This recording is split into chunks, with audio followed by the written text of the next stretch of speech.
أعزائي المشاهدين، السلام عليكم ورحمة الله وبركاته. أهلا بيكم، معاكم عماد العطار وخبر جديد، خبر مفرح.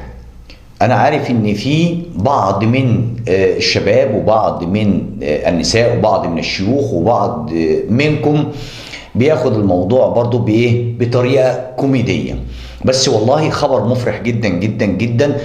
زي ما أنا بتكلم عن دور المسؤولين في انهم يسرعوا في موضوع الاسعار والكلام ده كله، وبرضه اتكلمت عن موضوع انقطاع الكهرباء المره اللي فاتت لما انا قلت يا ساده عمرو اديب المذيع المحترم قال اختاروا الكهرباء هتطلع قبل الفطار ولا بعد الفطار، وخدناها بطريقه كوميديه وكده.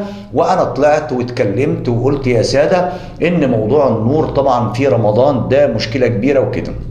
النهارده خبر رمضان 2024 مصر منوره، مفيش انقطاع كهرباء ان شاء الله في شهر رمضان الكريم. ده خبر على فكره مفرح جدا وبدايه خير، بدايه بشرة خير، بدايه جميله جدا. انا مبسوط جدا. الحكومه طالما بتلبي طلبات المواطن وقادرة على انها تلبي طلبات المواطن، ده شيء جميل جدا. علشان كده انا لما بطلع بتكلم عن الاسعار وبقول يا جماعة انا راجل وطني، مش راجل بطلع اهدم، لا انا راجل بطلع ابني. علشان كده بقول الناس اللي بتعبر في الفيديوهات عن استيائها من الاسعار مش بالشكل ده. ممكن تتصل بناس مهنيين يقدروا يوصلوا صوتك للمسؤول، زي النهارده كده ما وصلنا صوتكم للمسؤولين وقلنا يا جماعه ان موضوع النور في شهر رمضان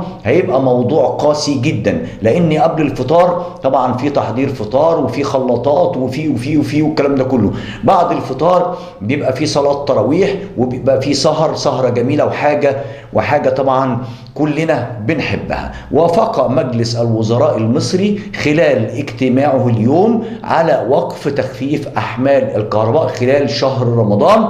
ان شاء الله مش هيقطع النور في شهر رمضان، وده خبر حبيت اقوله لحضراتكم، واتمنى ان انا اكون اول واحد بقول لكم هذا الخبر. خبر جميل جدا، وان شاء الله الخبر التاني باذن الله برضو هفرحكم واقول لكم عن موضوع الاسعار قريب جدا ان شاء الله. هطلع كده واقول لكم مبروك، تم ايقاف نزيف ارتفاع الاسعار ان شاء الله، لان احنا عندنا رئيس محترم ورئيس شغال. لما حتى بيجي يتكلم عايز يطلع اللي جواه، لكن انا حاسس ان في حاجه عارفين اللي هو ايه، عارفين اللي هو يعني شايل اعباء واحمال كتيره جدا وضاغط على نفسه، ولكن مش عايز يحملنا الهم. ولكن طبعا كلنا لازم نكون مع بعض ونكون ايد واحده بسواعد قويه نقدر نبني البلد. النهارده ان شاء الله اجتمع مجلس الوزراء وقال ان شاء الله شهر رمضان باذن الله مفيش ان شاء الله انقطاع كهرباء.